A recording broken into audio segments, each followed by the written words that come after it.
What up guys, this is Monkey Figure Reviews, and today we are going to talk about a Portrait of Pirates Maximum figure. It is the Strong Edition Golden Lion Shiki by MEGAHOUSE. So some of you have been asking me to review this guy, and I've been delaying it for quite a while because I didn't have the time to do it, so I apologize, and today it is finally here. Now what I want to do is to share a little bit of background information about this figure before going into the details. So this figure was actually released in 2013, so about 7 years plus, and I got mine secondhand without the box at, I would say, quite a reasonable price back then. But now I'm pretty sure if you want to get him now brand new, it's gonna be very expensive given the maximum line inflation, or just, you know, P.O.P figures in general. Overall, everything has been more expensive, and of course I find actually quite funny because at some point this figure was not very popular. A lot of people just see him as a one-off movie character from One Piece, even though we have chapter 0.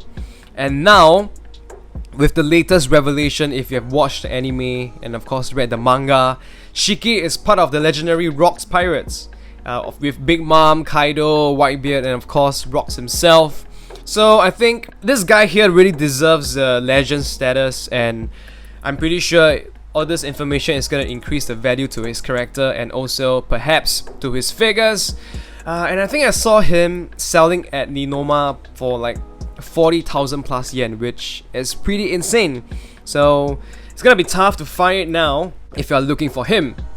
Okay, and what I want to say other than that is that apart from what you see in front of you, we have two more additional pieces.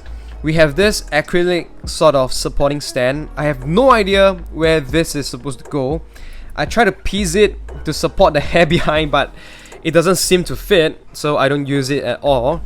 And the other part that we have is a different alternative head sculpt, and on this one he just looks more pissed. I can do a close-up later, and you can just swap around between the one on him right now and this one.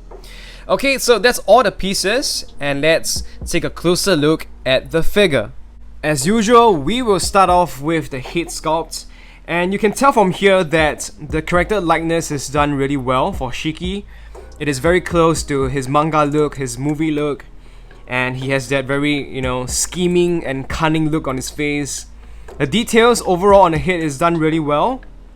The eyebrows, the curve upwards, you know, the eyes, devious looking eyes, and you know, some of the mustache, the big mouth and big teeth, as well as the cigar that's attached to the headpiece. On the side of the face, we also have this long, I have no idea if that's the mustache or the beard, black beard that goes all the way and connects to the tiny golden beard at the bottom. So it's kind of, Shiki has a kind of a funny look, almost like caricature, but it looks really good. And of course, some of the wrinkles around the head, to the side and on top of the forehead to show his age. And this is, I have no idea what this is. It could be birthmark or tattoo or something, but they have this 5 dots to the side of his face, and the ear details maybe not the best over here, but pretty much the standards around then. The hair itself, and let me just turn to the other side. I want to show you guys the details on the top of his head for the steering wheel, but I will just use the other head because it is pretty much the same. So this is the other face. It is an even more pissed off and angry Shiki. He looks almost berserk, just, you know, absolutely insane with the eyes. Especially the eyes are done really well, and I think here they really added more folds around the face to, you know, to show more expression on him, as well as enhanced it with those veins popping out around the head and the forehead to really push the expression of his anger. And of course, the mouth shape is different too. Maybe a side-by-side comparison. This is how they look like. Of course, I think this is more detailed than this overall, but this smiling, silly look of Shiki is what I prefer. because that's usually how he looks like. And yes, so the head sculpt, this headpiece just looks like this. It's not the entire hair at the back, it doesn't come off, it's just this small little part. And it is done really well because the seam lines, it's almost like 3 layers, but they concealed it really well. Okay, not much shading here, but the paint is overall a little bit reflective. And of course, the helm or the steering wheel that is lodged into his head here, you can tell too, a little bit of color variation due to the shading. Some parts are lighter, it's a bit darker in the middle, and we have those lines to show the texture on the wood. Since we are talking about his head, I will just go straight to his golden mane on his back. And the head sculpt just sort of rests over here, and you can tell there's supposed to be a seamless connection from the head's hair to the hair on his body, but of course this is not the best, so there's a little bit of a gap in between, and the rest of his hair or his golden mane is just attached to the body. And this is just my hand for size comparison. It is really huge, and the details on the hair is done really well for something that came out in 2013, to show this individual clumps or strands of hair and have it so natural, flowing downwards. And on top of that, we of course have the coloring, the color variation, the shadowing, the shading to show more depth to the figure. It is really well done, very natural. Of course, if you look closely, the hair piece itself on the body is made of several pieces, I believe, but the way they've done it and attach it, it is very clean. It's not very obvious in my opinion, so it just looks absolutely beautiful. And I guess from this side view you can tell the volume of it, how big it is actually quite substantial in terms of the weight. It's quite solid feeling, quite heavy, and to me, in my opinion, this is definitely one of the more iconic points, iconic features of this figure that increases his value and of course his beauty. A closer look for you if it is not clear enough that the hair has a mild reflective paint. I guess that is to really show the golden effect of his golden mane. And for his outfit at the front, he's wearing something like a Japanese kimono, or rather the outfit that you see in Wano nowadays. 2 layers in fact. There's an inner layer here, it's something like maroon in color, and the outer layer looks more like a dark grey in real life. Little bit of a tinge of brown, very light tinge of brown, but I don't think it's very obvious on the camera.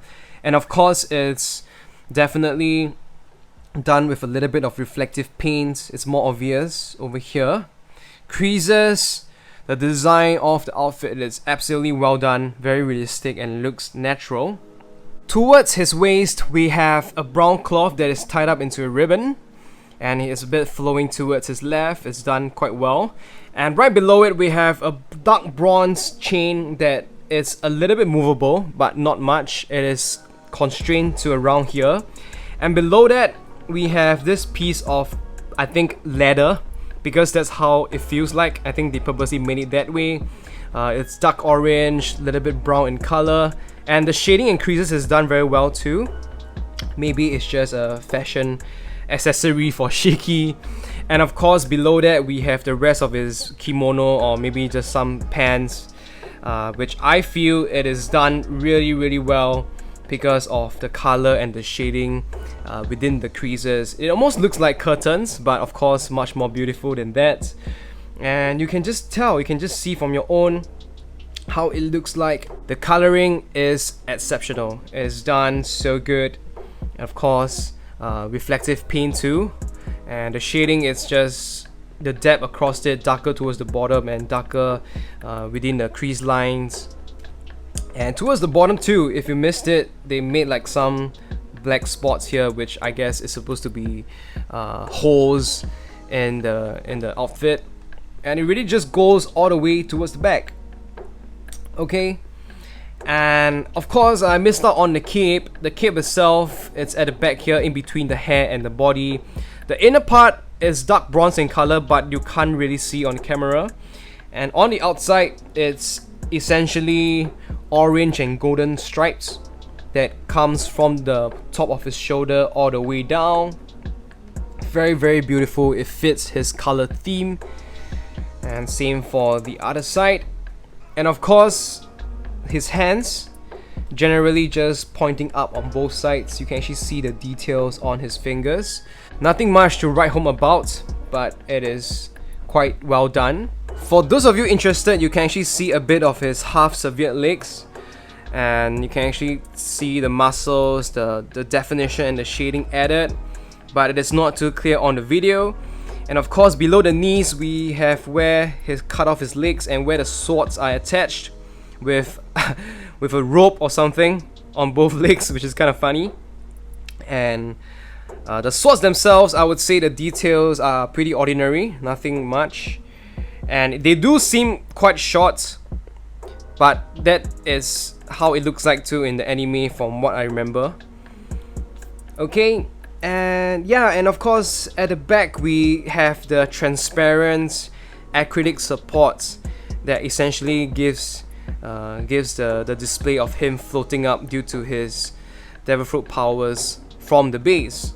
Last but not least, we have Shiki's base, and this is where the pegs go into, and the rest of it is just rocks and debris, which in my opinion is the other feature of this figure that really brings up the value of him, because it is done so well, you know. And some parts of the rocks are floating up to show Shiki's powers, like over here and over here. And other than that, I think, man, you can just see for yourself how realistic and real they look. It is so beautiful. The coloring, the shading, the surface and texture of the rocks are it looks like something that you can go to a mountain and find them, or even just by the river, like over here. So beautiful.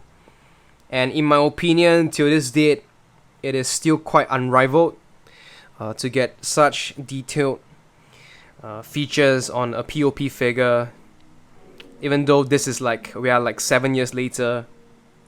And it's definitely very rare and quite eye-opening when they come out with this base back in 2013. Okay, the base itself is actually quite solid, and I think this part just don't go and force it in different weird angles. It should be fine. The rest of it, like all these protruding rocks, are all very solid piece. Almost look like a resin, yeah? Very good. Exceptional. And now for the height of this figure. He is very tall. He actually exceeds my ruler, but based on what I can tell, he is around 13 inches and around 32.5 cm. Over here I have taken out some of his generational peers, such as the Pirate King, Goldie, Roger, and also Whitebeard version 0. And even though this Shiki is like the older version of him when he appeared in the movie after so many years, I still kind of feel he looks best next to his friends, his colleagues from work. And if you want to be more accurate in terms of age, then you can display him next to the older version of Whitebeard or Whitebeard Maximum, even Kaido and Sengoku or Ogap. Definitely those are great display options as well. But for me currently right now, this is how I display him, but of course if I get more different figures in the future, it might change. Alright guys, that's pretty much all I have to say for this figure. I'm not sure if you guys can hear it on the video, but on my side, while I'm filming this, it's raining crazy out there, so I think I have to end this pretty quickly. And in summary, this figure, in my opinion, it is one of the best that MEGAHOUSE did for the Portrait of Pirates series, even the Maximum line.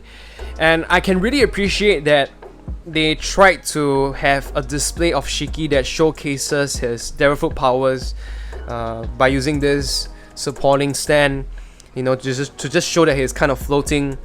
Even though his character model, his character design is very troublesome with the swords as his legs. And of course, on top of that, we have the very detailed and unique looking base that, in my opinion, is still one of the more detailed features MEGAHOUSE ever did.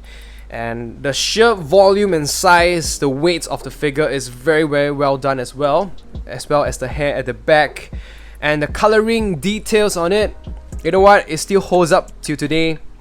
and still better than some of the figures that came out recently. So definitely recommend this to everyone out there, especially if you are also a legend collector like me. You like to collect the old legends. I think this one is for you if you haven't gotten it by now. The only problem is that the price, okay? That's the main stumbling block. You have to get around. You have to be able to or willing to pay that much for him, or get lucky, someone selling it off cheap at second hand or whatever, then you can try your luck. Alright, so let me know what you guys think in the comments section below. As usual, if you're new here, you like my videos, don't forget to subscribe and also hit the bell notification button so you don't miss out on new videos like this. Thank you guys for spending your time with me. I will see you very, very soon. Goodbye.